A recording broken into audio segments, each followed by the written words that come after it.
My sister wants me to forgive her and act as an aunt to her children, but I honestly don't think I deserve it. 7 years ago, I was 10 weeks pregnant when I suffered the loss of my baby. The pain started while I was at work, and when I got to the hospital, I already knew something was wrong. That same night, they confirmed it. I had lost the baby. My husband did not go to the hospital. He sent me a message claiming it was a work emergency and that he would meet at home. I arrived at 2 a.m., exhausted and devastated, and found them both in our bed, my sister and my husband. They were awake when I walked in. Neither of them made the slightest attempt to cover themselves or justify themselves. My sister just pulled the sheet over herself and my husband blurted out, "We need to talk about this like adults." I didn't scream, I didn't cry. I grabbed my phone, took a picture of the two of them in my bed, and left. I spent that night in a motel. The next morning, I contacted a lawyer. 3 days later, they both showed up at my workplace trying to apologize. My sister claimed it just happened and that she never meant to hurt me. My husband suggested that we go to therapy to try to save the marriage. I told them that I wanted a divorce and that I didn't want anything from him. Not the house, the car, not a single piece of furniture. I just wanted to get away from it all. 2 weeks later, my mother called me to tell me that my sister was pregnant. I hung up on her. My parents insisted that I be reasonable. They argued that the baby was not to blame for the circumstances of his conception and that I should think about the well-being of the family. I told them that the family had died the night I entered my bedroom. I broke off all contact with them. My sister married my ex-husband 6 months after the divorce was final. They had that baby and then 2 more. For years, my parents sent me pictures of the children. I never opened them. They invited me to birthdays and celebrations. I never responded. 3 years ago, I moved 2 hours away and started a new life from scratch. I met someone at a coffee shop. He was kind, funny, and came from a large, loving family. We got married 2 years ago, and his family welcomed me as if I belonged there. My husband's sister has 4 children who call me auntie. We go to the park, bake cookies together, watch movies. I love those kids more than I ever imagined. I finally felt like I had a real family again. And then 3 months ago, my sister called me at work. I didn't recognize the number, so I answered, and there was silence on the other end. Then "Hoy, it's me," my sister's voice. I hadn't heard her in 7 years. My first instinct was to hang up. My finger was already on the button. "Hold, please. It's Mateo." Mateo, their oldest son, the one who was born 6 months after my divorce. The baby they celebrated while I was rebuilding my life from the ashes. "I don't care. He's very sick. Call a doctor." "We already did. He needs a bone marrow transplant." The doctors reviewed the family records. "You're a match." I froze. People in the office walked past me, laughing, discussing weekend plans. It all sounded distant. "Can you hear me? You're the only match. We need you to get tested, please." "No. What did you say?" "No. Find someone else." "There's no one else. We've tried the whole family.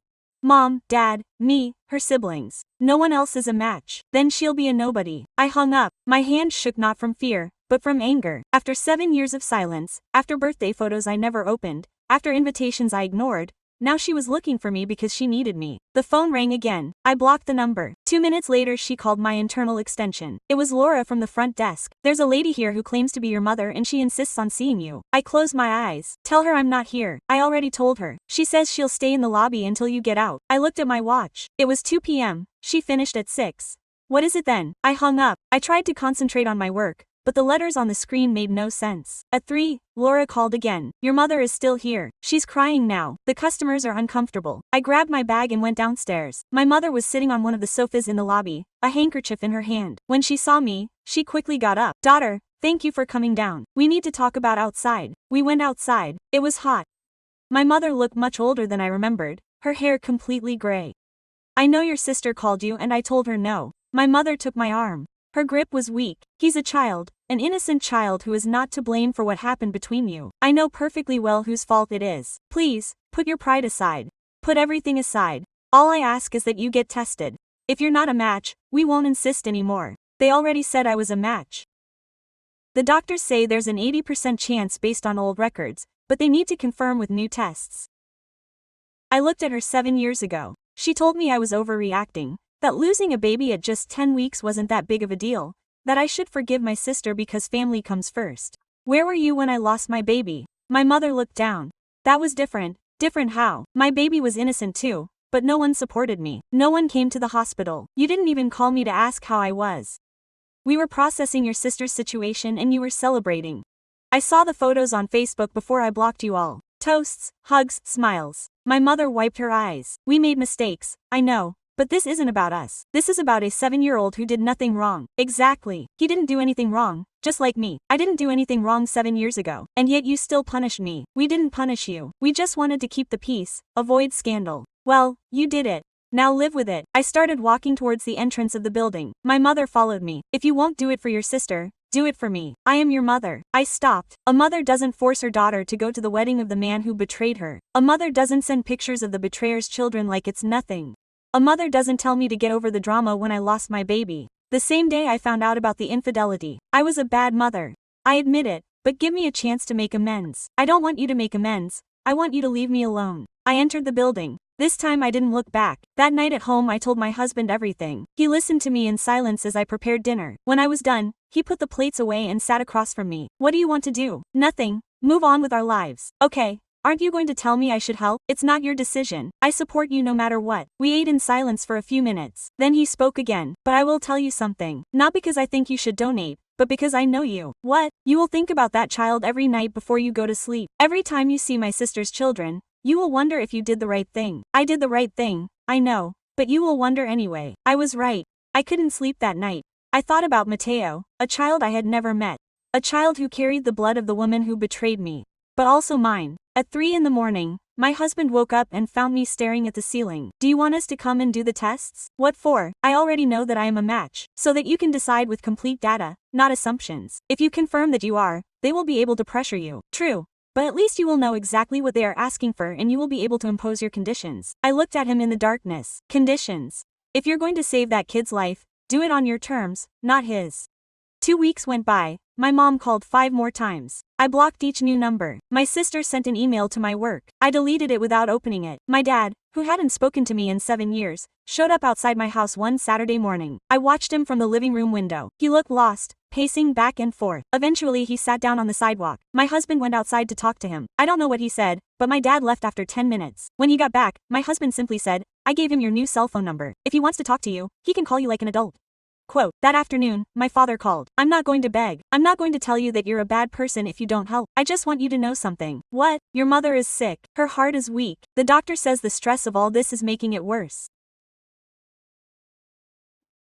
She can't handle it much longer. That's not my problem, I know, but if she dies, you'll live with it, and I know you don't want any more regrets. He hung up before I could respond. That night, I finally made a decision. I told my husband, I'll get tested, but if I'm a match, I'll set conditions. Conditions that will surely infuriate them. What kind? That they sign papers legally renouncing any further contact. That they return the money my mother owes me from grandma's inheritance. That they publicly acknowledge what they did to me. My husband smiled. Now you really do sound like the woman I fell in love with. I went to the hospital on Monday. They took my samples. They told me the results would be back in a week. 7 days later I got the call. Ma'am, the results are in. It's a 100% match. In fact, it's the most perfect match we've seen in a long time. I hung up and sat at my desk. 100%, no, 80%, 100. That child's life or death depended on me. I grabbed my phone and texted my sister, I'm a match, but if you want me to help you, there are conditions. Show up tomorrow at 6 p.m. at the coffee shop across from the hospital by yourself. If you bring anyone else, I'll leave. Her reply came back in seconds. I'll be there. Thank you, thank you, thank you. I didn't answer. That night my husband and I came up with a list of conditions. Some were practical, some were emotional. All were non-negotiable. The next day I arrived at the coffee shop 15 minutes late. My sister was already there, sitting at a table in the back. She looked very bad, thin, with dark circles under her eyes, and dull hair. I sat down across from her without greeting her. She tried to take my hand. I pulled it away. Thank you for coming. I didn't come for you. I came for myself, because I need to do it on my own terms. I took a folder out of my bag and put it on the table. What are these? My conditions. If you accept them all, I'll make the donation. If you reject even one, I'll leave and you'll never hear from me again. My sister opened the folder. Her hands shook as she read. When she finished, she looked up. Some of them are very extreme. Take it or leave it. I need to talk to Mom. No, this decision is yours alone. If you need permission from others to accept them, then you're not really accepting them. She closed the folder. Give me a day to think about it. You have an hour. I'm going to walk in the park. When I get back, I want your answer. I got up and left the coffee shop. My heart was pounding, but I felt more powerful than I had in years. I returned exactly an hour later. My sister was still in the same place. I accept all the conditions. Okay, sign here. She signed every page without rereading. When she was finished, I put the paperwork away and finally looked her in the eye. Now tell me one thing and I want the truth. Have you ever felt guilty about what you did? My sister started crying every day.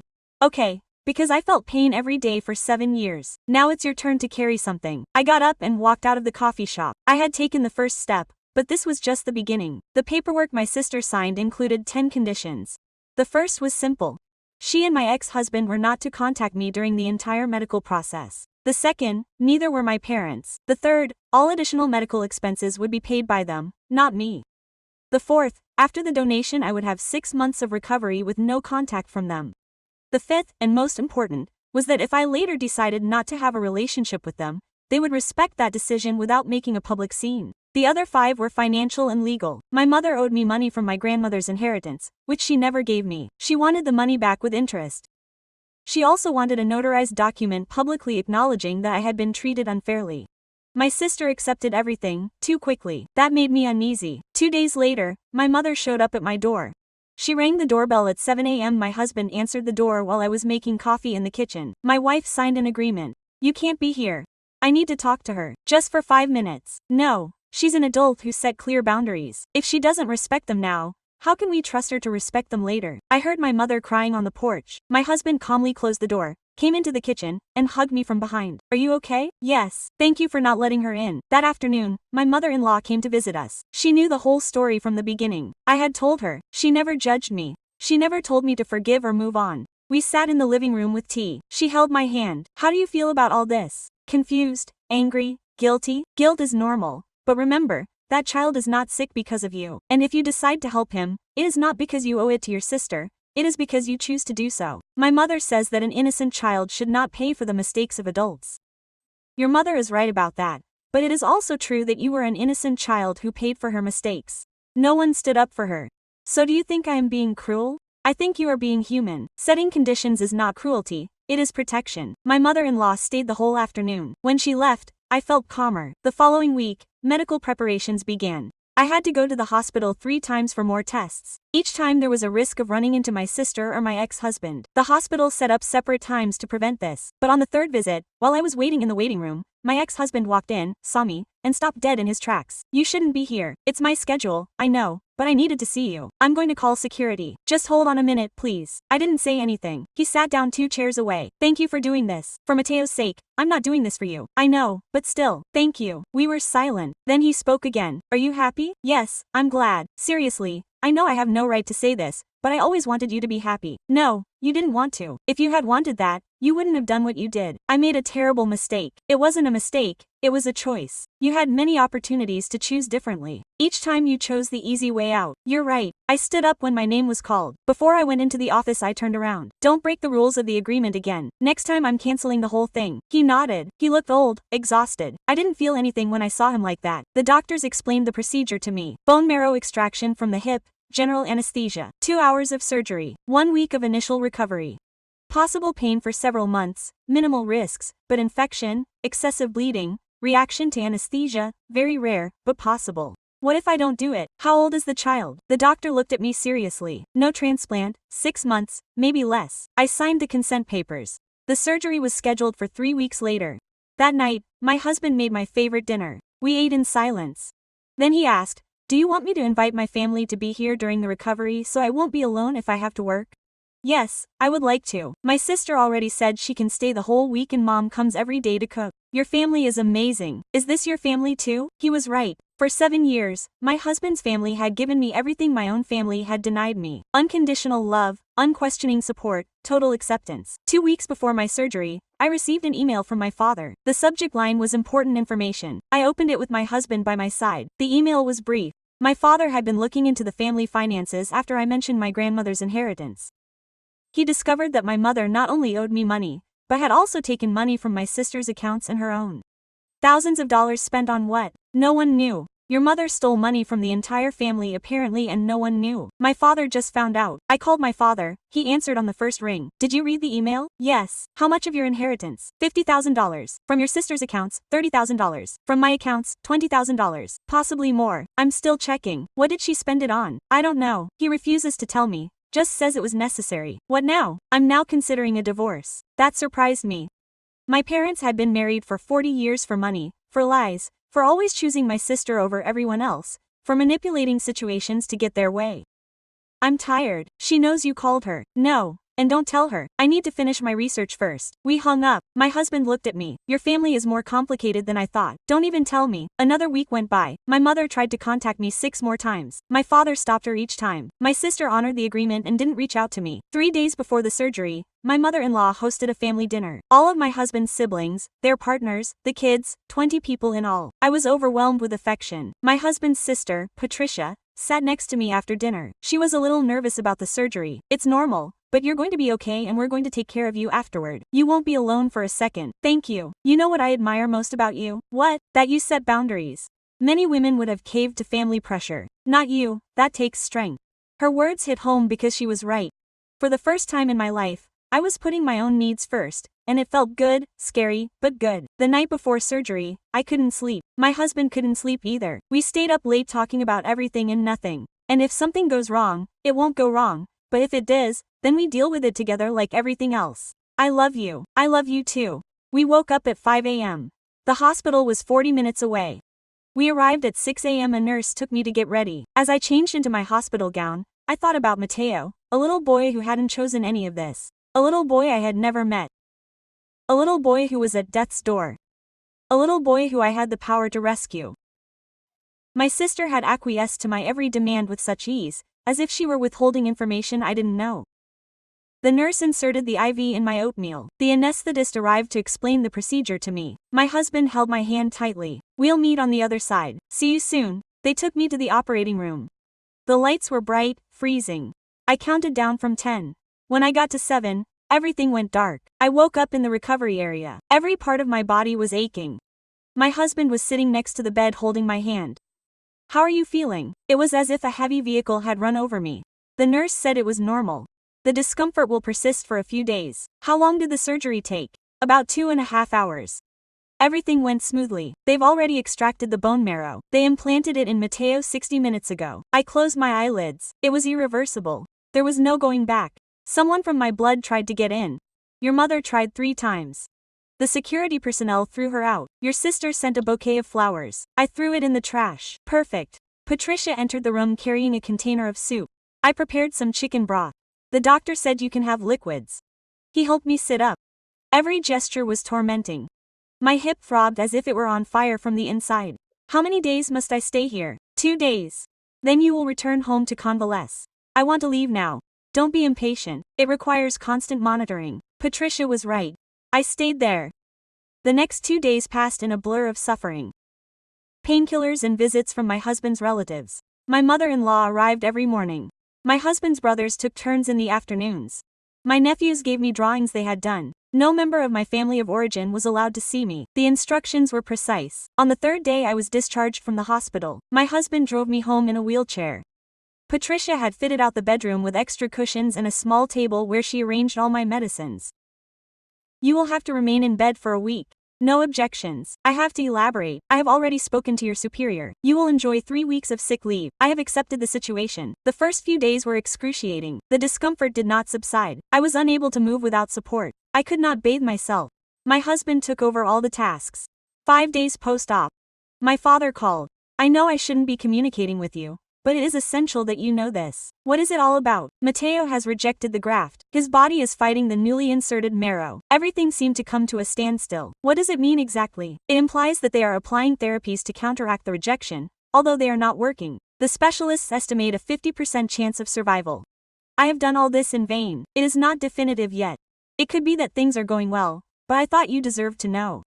How is my sister? Devastated. She has not left the hospital in 5 days. Your mother is with her. As for me, I am tracking down the destination of the money your mother stole. You discovered something positive. And when you feel better, we should talk. He hung up. I told my husband everything. If the little boy dies after so much sacrifice on your part, I prefer not to imagine it now. However, I could not get him out of my mind. He had put my well-being at risk. He had removed old scars. He had imposed strict requirements, and perhaps it had been fruitless. A week passed. My father called again. Mateo was showing improvement. The rejection was starting to be controlled. The doctors were hopeful. I felt an unexpected relief. It did not come from my sister, but from the little boy, an innocent being who did not deserve to perish. I am pleased to know that. Besides, there is another matter. I can come to your home. I must present you with some evidence. These are documents against your mother. I gave him my address. He arrived that same afternoon carrying a box full of documents. My husband and I settled in with him in the living room. My father looked thinner, older. I located the whereabouts of the funds, opened the box and took out bank statements. Dozens of them. Your mother squandered almost everything on your sister's behalf. Clothing, furniture, vacations, exclusive school for the children, without ever consulting me. She squandered my assets on your sister and herself, and mine too. When I confronted her, she argued that your sister needed it more than you did, since she has children and her ex-husband did not generate income. That is an additional inconvenience. You quit your job 2 years ago. You have been unemployed ever since. Your sister works part-time, but it is insufficient. Your mother has supported you with misappropriated funds. My husband leaned towards him. What do you plan to do? I have already hired a lawyer. I will proceed with the divorce and recover every last penny possible. Later I will return to you what is due to you. I do not need the funds, but they belong to you. Your grandmother intended them for you, not for your sister. My father pulled out more documents, photographs, emails. I also found another detail, something crucial that you should know. What? Your sister knew that her current partner was going to file for divorce. They orchestrated it together over several months. The loss of your baby was no coincidence. They waited until you were fragile. I felt nauseous. How do you know? I discovered emails between your mother and sister from 7 years ago. They were all discussing how they could finally get together once you were apart. My husband took my hand. Your mother knew about it. Not only that, she collaborated on the planning. She even suggested waiting until something bad happened to you so it would seem more organic. They waited until I lost my unborn child. Yes, I wanted to throw up, scream, smash things, but I remained motionless, absorbing the information. Why are you revealing this to me now? Because you signed a pact in which you indicated that after you recovered, you would decide whether you wanted to resume contact. You need to know the whole truth before you decide. I will not allow you to make a decision based on deception. They know you have figured it all out. I did not consider telling them, but I decided to let you know first. I expressed my gratitude. My father left an hour later, leaving me the box with the evidence. That night my husband and I went through every paper, every email, every bank transaction. The disloyalty was beyond my worst suspicions. They plotted to ruin you completely. That's right. What are you going to do about it? I'm still not sure. 3 weeks passed. My physical recovery progressed slowly but surely. The discomfort eased. I was able to move around without assistance. I resumed my work. Mateo was saved. The implant was successful. My father sent me an image of the boy smiling from his hospital bed. I felt no emotion when I looked at it, neither joy nor sorrow, just a deep emptiness. My sister tried to contact me after the agreed silence period was over. She sent a text. Mateo is recovering. Thanks to your gesture. Could we talk? I didn't answer. Days later, my mother showed up at my job again. This time, she didn't wait at the reception desk. She went straight to my office. Quote, "We must talk. There is no unfinished business between us. Your father is filing a divorce lawsuit against me. He claims I stole funds, that I conspired to harm you. All lies. They are not. I examined the evidence. He forged those papers. He is trying to confront me. You yourself turned me against you 7 years ago. Dad only revealed the truth to me. You cannot believe that. I am your mother. Everything I did was with the well-being of the family in mind. The well-being of whose family? The one that marginalized me? The one that plundered my legacy? The one that plotted my ruin? My mother sat across from me. I made mistakes, but there was no conspiracy. Events simply happened. No, they did not happen. You alone designed them. You waited for the right moment. You used me. If you hate us so much, why did you rescue Mateo? Because a child should not suffer the guilt of elders. Something you yourself once taught me. Although apparently it only works when you benefits. My mother sat up. You will regret turning your back on your blood. You are no longer part of my circle. You made a deal. 6 months of no contact after recovery, barely 3 weeks have passed. Leave before I notify security. My mother left the office. I didn't look at her again. That night I told my husband what had happened. Why are you shaking? I am filled with anger. I understand, but you handled it firmly. When will this end? When you determine it. I was right. This chapter would end on my terms and I had not yet resolved how. 2 months after surgery, my father finalized the divorce. My mother tried to resist, but the evidence was overwhelming. Additionally, she had signed documents years ago giving my father control of key finances. She never reviewed them, she just signed them. My father recovered his resources, Then he recovered mine from the inheritance, including interest. He showed up at my house one Saturday carrying a check. This belongs to you. Your grandmother wanted you to be the one to do it. Received. I appreciate it. There's more. Your sister and her current partner are facing serious financial difficulties. They've lost their home. They're moving to a modest apartment. It's none of my business, I know. But your mother promised them financial support. Funds she no longer has because I claimed them. They're furious. So be it. My father settled down on the sofa. He looked exhausted, but calmer. And how are you? Better with each day. I mean your state of mind. Still angry, but not devastated. That's positive. Anger gives you strength. Melancholy exhausts you. You live with daily anger, but also with relief. I survived 40 years with someone who never valued me. Now I enjoy freedom. What are your plans? Travel? Read books? Maybe find new company. I'm 65, but life is not over. I burst out laughing. It was the first time in 7 years that I laughed when I thought about something related to my family. My father retired after an hour. He left me his updated contact information. If you need anything, contact me. I no longer live with your mother. I occupy an apartment near the center. I can come and see you whenever you want, if you wish. That night my husband and I talked about what to do with the inherited money. We could invest it, pay off the mortgage on the house, or I could donate it. Give $50,000 to an organization that supports women who have suffered miscarriages or single mothers raising their children. Something that would have been useful to someone in my situation 7 years ago. My husband looked at me in silence for a long time. That's ideal. Go ahead, do it. I spent a week looking for organizations. I found one that helped women who had lost pregnancies and had no family support. I donated the entire amount. When my mother found out, she was furious. You threw away your inheritance. You've lost your mind. It was my money. I used it however I wanted. You could have supported us. Your sister needs that money. My sister needs it. He needs to find a full-time job, and so does my ex. He's been looking for a while now, 2 years now. Maybe if I weren't so demanding he'd find something. Don't be so harsh. They have 3 kids and I had a stillborn baby and a ruined marriage. No one reached out to me. That's why he's always been selfish. No, I've always been the one who put up with everything. I can't take it anymore. I hung up the phone, blocked her contact again. A week later, my sister showed up at my office, this time with Mateo. The little boy was 7 years old. He was skinny, with pale skin, but alive. He was wearing a cap because his hair hadn't grown back all the way. Mateo wanted to see you. He wanted to thank you. The little boy looked at me with wide eyes. My mom says you saved my life. I couldn't find the words. I looked at my sister. This is pure emotional blackmail. She's not lying. She deserves to know who gave her another chance to live. I didn't do it expecting recognition or gratitude. I did it because it was right. I get it. But he still wants to express his gratitude. Mateo stepped forward and offered me a card he had made himself. I created it. There was a drawing of us. I accepted the card.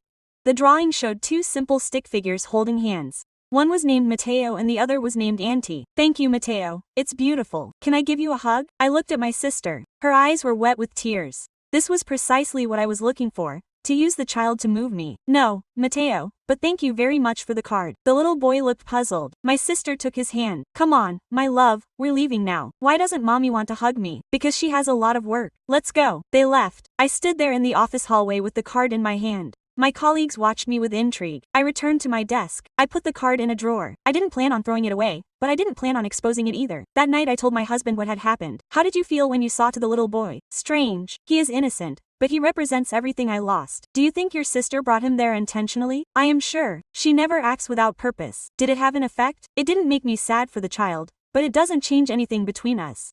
My husband hugged me. It is normal to experience opposing emotions. You can be happy that the child is alive and still be angry with your sister. He was absolutely right. Both realities could coexist. A month later, my sister lost her job. My ex-husband couldn't find anything either.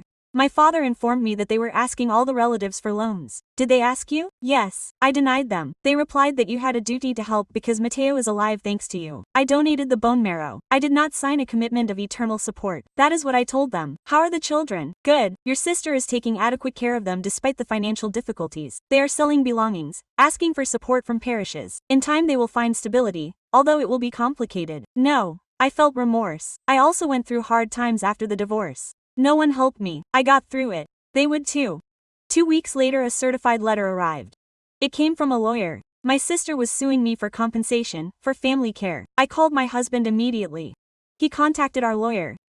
We met the next day. What is the basis of the lawsuit? They claim that by donating bone marrow you assume part of the responsibility for the well-being of the minor. It's absurd. I signed papers that released me from any future obligation. I know. Those papers are irrefutable. This lawsuit will not move forward. So why did they file it? To pressure. Do they want to make her feel guilty and offer them money in exchange for withdrawing it? I won't give them a cent. Perfect. We will go to trial. The case was set for 3 months later. During that time, my sister tried to contact me repeatedly, always using Mateo.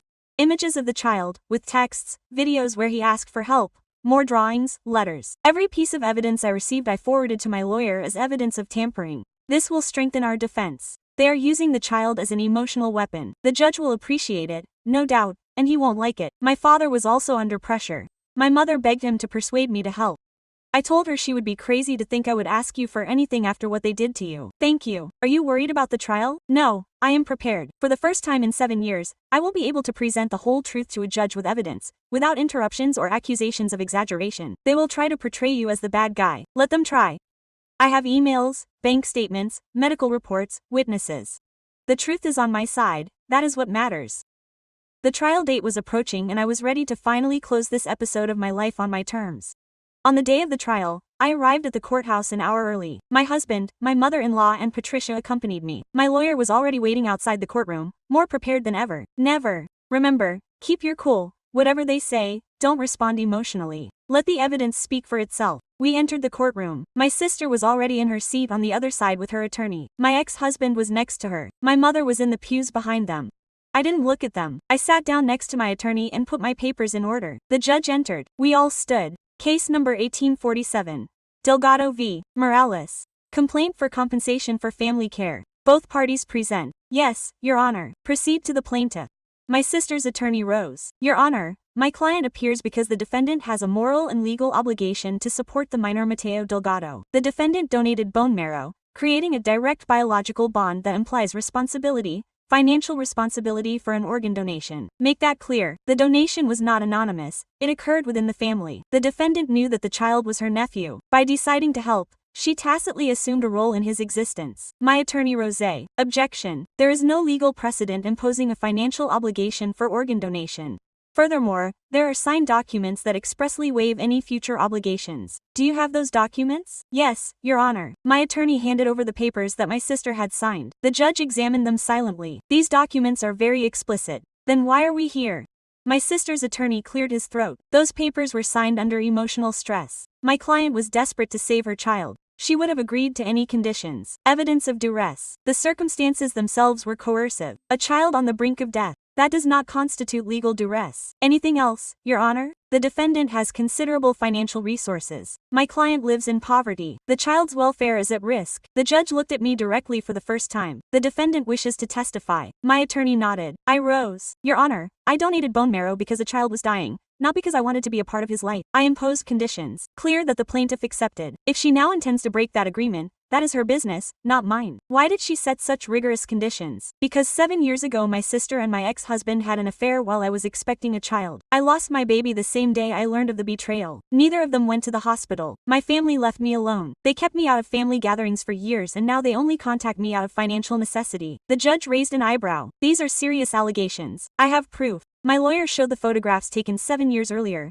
the emails between my mother and sister organizing everything, the bank transactions that showed evidence of the theft of my inheritance. The judge reviewed each piece. His face hardened page after page. The plaintiff wanted to reply. My sister stood up. She was crying. I made horrible mistakes. I admit it, but my son should not suffer because of them. Her son does not suffer at all. He lives thanks to the defendant. What else is she looking for? We need support. We can't afford food or rent. And the father of the minor, my ex-husband, joined us. Here I am, Your Honor. I have been looking for a job for 2 years. I have found nothing in 2 years. He is a professional. I am an engineer and have not found a job as an engineer in 2 years. He has evaluated other job options, while my ex-husband remains silent. He has worked in retail sales, hospitality, construction. Those jobs are available at my level of education. The magistrate took off his glasses. Sir, your son requires food. There are no jobs below that salary. Next question. The plaintiff works part-time in a store. Why not full-time? Because someone has to take care of the children and you, who are unemployed, cannot do so. Silence in the courtroom. The magistrate exhaled deeply. I understand. Does the plaintiff have anything else to add? My sister's lawyer showed the photographs and videos of Mateo, the children's drawings, the letters. As you can see, the minor maintains an emotional bond with the defendant. Taking him away from her would cause psychological harm. The defendant has maintained contact with the minor. No, Your Excellency, that is precisely why we are here. So, there can be no emotional bond without any contact. Are you using the minor to pressure the defendant? No, Your Excellency, we are only looking for, I know what you are looking for, money, right? We want what is best for the child. What is best for the child is for both parents to work and stop using their illness as a pretext to avoid responsibilities. The magistrate looked at my lawyer.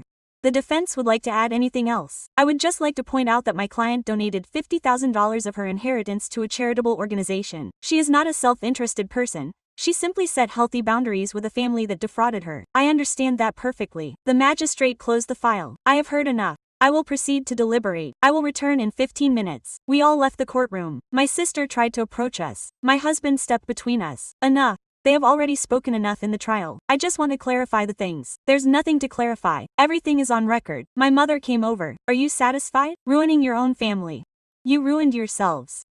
I just stopped cleaning up your messes. Patricia took my arm. Let's go outside. You need to breathe. We left the building. I took a deep breath. My husband hugged me. You handled it. Excellent. Very good. Do you think the ruling is in my favor? I have it clear. The evidence is overwhelming. We returned after 15 minutes. The magistrate was already seated. I have reviewed all the documentation. This matter is quite evident. The plaintiff voluntarily accepted a legal agreement. There is no evidence of coercion. There is no legal basis for forcing an organ donor to pay alimony. Furthermore, the evidence reveals a pattern of manipulation and emotional abuse towards the defendant by her family members.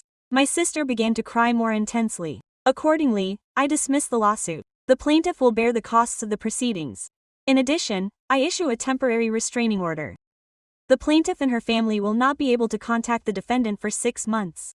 If they do, they will face charges of non-compliance. 6 months. She is my sister. She was. Until you chose to betray her. The defendant deserves peace and privacy. Matter closed. The sound of the gavel reverberated through the courtroom. My sister collapsed in her seat. My ex-brother-in-law supported her. My mother shouted something about injustice. I simply picked up my bag and walked out of the courtroom. Patricia hugged me. It was over. It was over. My mother-in-law had tears in her eyes. I am so proud of you. So proud. We celebrated at home that night. Nothing fancy, just a quiet dinner with my husband and his family. People who loved me unconditionally. My father called that night. I knew what had happened. The magistrate made the right decision. How is my sister? Devastated. But perhaps now she understands that actions bring repercussions. And you, relieved? It's almost over. There's still one more chapter left. Which one? The one I write, not the one they forced on me to live. I hung up and curled up next to my husband on the couch. For the first time in 7 years, I felt like I could breathe freely.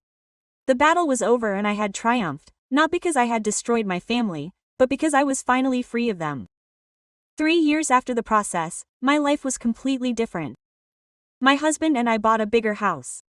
I got a promotion at work. I was earning double what I had before. Patricia and I opened a business together on the weekends, a modest coffee shop that exceeded expectations, and I was pregnant with twins. The doctor confirmed the pregnancy 4 months early. My husband cried tears of joy. My mother-in-law prepared a gender reveal party with the whole family. 40 people celebrating, pink balloons, cakes, gifts. Not a single member of my biological family was invited. No one asked about them. My father was the only exception. I visited him once a month for lunch. We never mentioned my mother or sister, just from her new life. He had met someone, a widowed woman his age. They seemed happy together. You'll invite me when the girls are born. Yes, but only you and your partner if you want to bring her. Okay, your mother is asking about you. I don't care, I know. I just thought you should know. How's my sister? She's finally got a full-time job. Your ex is also in a warehouse. He's not an engineer, but he covers the expenses. I'm happy for the kids. Mateo asks about you occasionally. He's 8 now, right? 9. He's healthy, robust. Thanks to you. It wasn't because of them, I know, but it changed everything anyway. We finished lunch. My father paid the bill. Before leaving, he handed me an envelope. What's in it? Images of the ultrasounds you shared? I printed them out. I hope you don't mind. I'm not. I'm going to be a grandfather to twin girls. Even if it's a distant grandfather. Not distant, just with limits. It's more than I deserve. She left. I put the envelope in my purse. That afternoon I went to the supermarket. I needed household items. I was in the baby products section when I saw her. My sister looked thinner, with shorter hair, simply dressed. She was pushing a cart with 3 children. Mateo was the oldest, the other 2 were younger. She saw me at the same moment. She froze. I didn't say a word. I continued looking through what I needed. She approached slowly. Hello, hello, do you look okay? Are you pregnant? Yes. How many months? 6 months. Congratulations. Thank you. Awkward silence. Mateo recognized me. Is that you in the picture? What picture? Mom keeps a picture of you in her room. She says you're important. My sister blushed. Mateo, go get the cereal you like. The boy left with his siblings. My sister looked at me. The 6-month restraining order ended long ago, but we respect your space. Good. How are you feeling? Good. Very good. All glad. Did you actually find a job? Yeah, in an office as an administrative assistant. It doesn't pay much, but it's steady, and he works in a warehouse. Night shifts. It's tough, but we survive. Okay. My sister took a deep breath. I know you probably don't want to hear this, but I have to say it. I'm sorry for everything. The betrayal, using Mateo, the lawsuit. It was all terrible. Yes, it was. Someday you'll be able to forgive me. I don't know. Maybe, but forgiving doesn't mean forgetting or rekindling the family relationship. I get it. How's mom? Alone, resentful. She moved into a small apartment. I hardly visit her. Why? Because she blames me for everything. She claims that if she hadn't had the affair, nothing would have happened. She's right, but I don't want to hear it all the time. Mateo came back with a box of cereal. Mom, can we have cookies too? No, today, honey. Maybe next week. I looked at the cart. It contained the essentials. Nothing extra, nothing superfluous. Are you doing okay financially? We are stable, adjusted, but stable. We don't owe anything anymore. That counts. I'm glad. I paid for my groceries and started to retire. My sister called me. Can I ask you for anything? It depends on what it is. When your babies are born, could you send a picture to Dad so Mateo can see them? He doesn't need to know they are his nieces. I just want him to know they exist.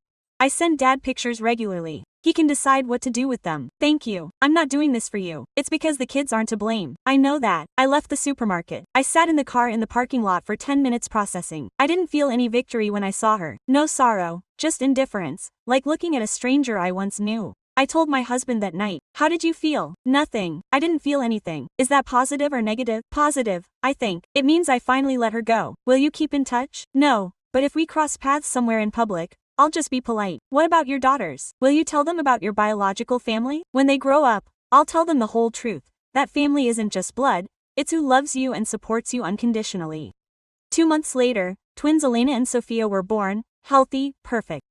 My mother-in-law was there for the birth. Patricia too. My husband cut the umbilical cords. My father arrived at the hospital the next day with flowers. They're beautiful. Thank you. Can I hold them? Sure. I let him hold Elena first, then Sophia. He cried a little. I don't deserve this. After everything that happened. You're right. You don't deserve it. But they deserve to meet their grandfather. As long as you respect the boundaries. Always. My father visited once a month. He brought modest gifts, nothing excessive. He followed our rules. 6 months after the birth, we organized a big party. The twins' baptism. 50 guests, my husband's entire family, friends, work colleagues. My father attended alone. His partner was unable to attend due to illness. During the celebration, someone asked, "Where's your mother? I don't have a relationship with her." Oh, I'm sorry. Don't be. I have everything I need right here. And it was true. Looking out over the garden, seeing my daughters surrounded by love, seeing my husband laughing with his siblings, seeing my mother-in-law coordinating activities for the children, I understood something. I had succeeded, not because my sister was struggling financially,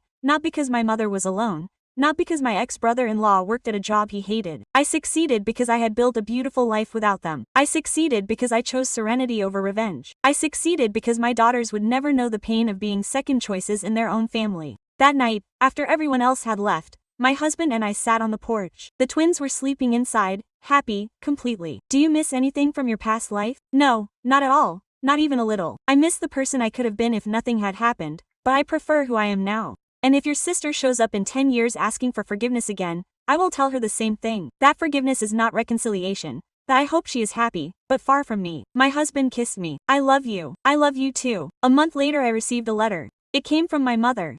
I didn't open it. I put it in a drawer with all the other letters I had sent in 3 years, 22 unopened letters. My husband asked me why I kept them if I would never read them. Because someday my daughters will ask about my family and I will show them these letters and explain to them that love is not insisting, love is respect, and that their grandmother never learned the difference. The years went by, the twins grew up, my father continued to visit monthly, my sister and I would run into each other in public places from time to time, always friendly, never close. My mother passed away when the twins were 5.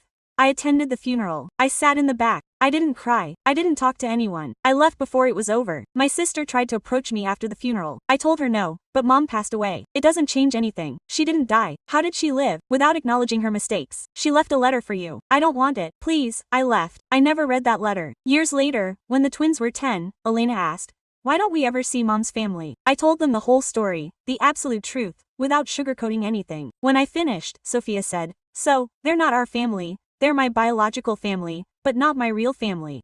We are your real family. You're the best thing that's ever happened to me. Elena hugged me. We love you too. That night, watching my daughters sleep, I understood the ultimate lesson. The best revenge was never to hurt those who hurt me. It was building a happiness so firm that they could never reach it. Yeah,